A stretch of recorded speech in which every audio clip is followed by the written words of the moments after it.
Hive! I will encircle your queen with my army of ants and spiders.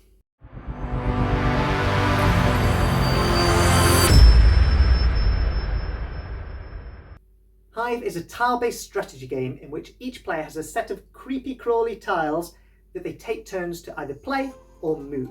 The object of the game is to encircle your opponent's queen bee before they have the chance to do the same to yours. Just like in chess, each piece can only move in a particular way, and things are further complicated by the fact that you can never break the hive.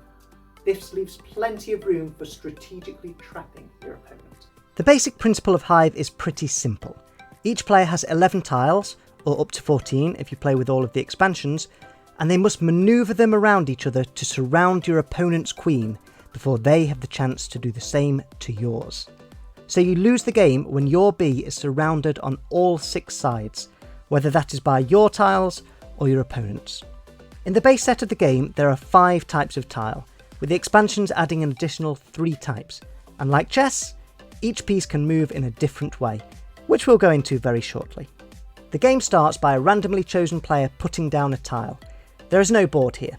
The tiles create their own hive, and so you can play on any flat surface. The second player then places their own tile next to their opponent's, and the game begins. The first placement is the only time when a player can place a tile adjacent to an opposing tile. As demonstrated here, subsequent tiles must be placed touching only your own tiles. Each player then goes on placing tiles, and the bee must be placed within your first 4 turns. Something that is important to note is that until the bee is placed, you cannot move any tiles that are already on the board. The game progresses from there, with each player doing one of 2 things on their turn. They can either place a new tile, again making sure they don't touch any opposing tile, or they can move one of their already played tiles. When you move a tile, there is no such restriction. It can be moved anywhere that it can reach, given how that individual piece moves. With that being said, there is really only one rule that must be obeyed, the one hive rule. That is that the hive can never be broken. If a move you're about to make would break the hive in 2, that move is illegal. This bee, for example, is unable to move, because doing so would leave their opponent's ant separate from the hive. The hive would be broken. This bee, on the other hand, can move. There is an ant on it too, but that ant would remain connected to the hive at all times regardless. This brings up all sorts of possibilities in terms of locking your opponent's tiles in place and rendering them unable to move. And that's the game. Place down your tiles, with the bee played within the first 4 turns, and move them to entirely surround your opponent's bee before they can surround yours, remembering at all times that you must not break the hive. Now let's have a look at the actual critters you'll be playing with. The ant can move anywhere on the board, making them a very versatile piece indeed. The one restriction is that, like all tiles that can't jump, it must be able to physically slide into the space. So if the hive looks like this, the ant is prevented from getting into the gap. Otherwise, go nuts. The grasshopper jumps over pieces in a straight line. That could be 1 piece or 10, your pieces or your opponent's, as long as it's jumping over something and it's jumping straight towards one of its sides. Because it jumps, it can also get into those tricky gaps that other pieces can't. The spider must move 3 spaces at once, so that's moving from one side of a tile to another, to another, to another. It can't go back on itself, so you can't sneakily turn 3 spaces into 1, and like the ant, it must be able to physically slide into the space. The beetle can only move 1 space at a time, but almost uniquely, it has the ability to jump on top of the hive. Once on the hive, in its subsequent turns it can either move down, as long as it's next to an empty space, or move along the top of the hive 1 space at a time. Alternatively, it can simply move 1 space to an adjacent side of a tile. Finally, in the base set we have the bee. The bee is the most important piece in the game, because with it lies victory or defeat. Like the king in chess, however, it is restricted in its movement. It can move 1 place at a time. No jumping, no tricks, just one space along the ground, and once again, only where it can physically slide. So that takes care of the pieces in the base set, and as a beginner, I would recommend you stick to those pieces. Once you have the hang of it though, if you have been bitten by the bug, as it were, you may want to treat yourself to an expansion or two. I have access to the first 2 expansions, the Ladybird, or Ladybug if you prefer, and the Mosquito, which I'll show you. The third is the Pillbug, and I'll briefly describe that too. The Ladybird moves in a 2-up, 1-down fashion, so in its first movement it must jump onto the hive. It must then move one more place on top of the hive, and then jump down into an empty adjacent space. To be clear, all of these movements are one action. 2 up, 1 down.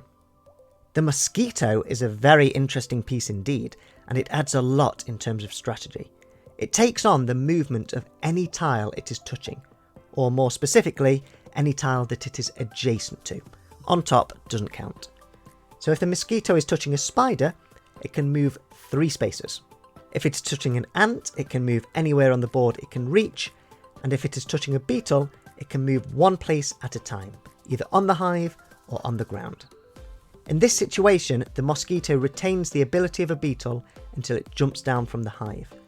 It can take movement from your own tiles or from an opponent's, and when the Mosquito is touching multiple different tiles, the player may choose which movement to use. The final expansion tile is the Pillbug, which unfortunately I don't currently have access to. Its powers are also very interesting though. The Pillbug can do one of 2 things. It can move, in which case it moves one space along the hive, in exactly the same way as the bee. Or it can use its special ability. This ability is to pick up an adjacent piece, either one of the player's own or an opponent's, place that piece on its head, and then throw it onto an adjacent empty space. So effectively, it takes any piece that it is touching and moves it into a new empty space that is anywhere adjacent to the Pillbug. There are a few caveats to this power. It cannot, of course, break the hive by using its ability.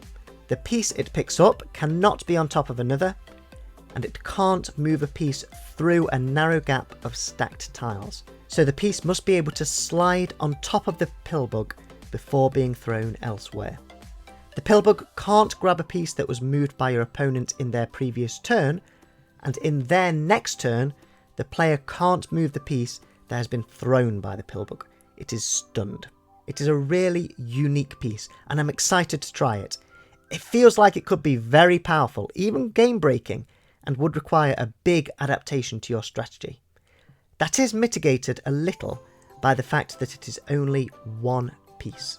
That is true for all of the expansions, so a complete, fully expanded set would include, for each player, 1 Pillbug, 1 Mosquito and 1 Ladybird, which would join the base set of 1 bee, 2 beetles, 2 spiders, 3 grasshoppers and 3 ants each. If this all feels a lot to remember, don't worry. You'll quickly pick it up, and once you have the different movements of the pieces memorised, you'll find that it's an easy game to start playing, but one that you could spend forever trying to master. I've compared it to chess a couple of times now, and that feels very apt. There are so many different strategies, offences, defences, adaptations, bluffs and manoeuvres you can use that each game will feel different, and you'll find yourself constantly learning and changing your gameplay in response to new ideas and your opponent's game. I'm going to level with you. I think this game is great. It's one of those that's easy to grasp the basics of, but you can spend the rest of your life refining your skills. It's also so convenient. All you need is a small, flat surface, your little bag of tiles, and away you go. You can play it absolutely anywhere. It's a 2-player game, so maybe not the best for parties or game nights, but for a quiet, strategic game between a couple of people, Hive is right up there. Thank you for watching this review and how to play. Hit the like button if you've enjoyed it, and let me know down in the comments below if there's any game that you'd like me to review, and if this one's been helpful to you.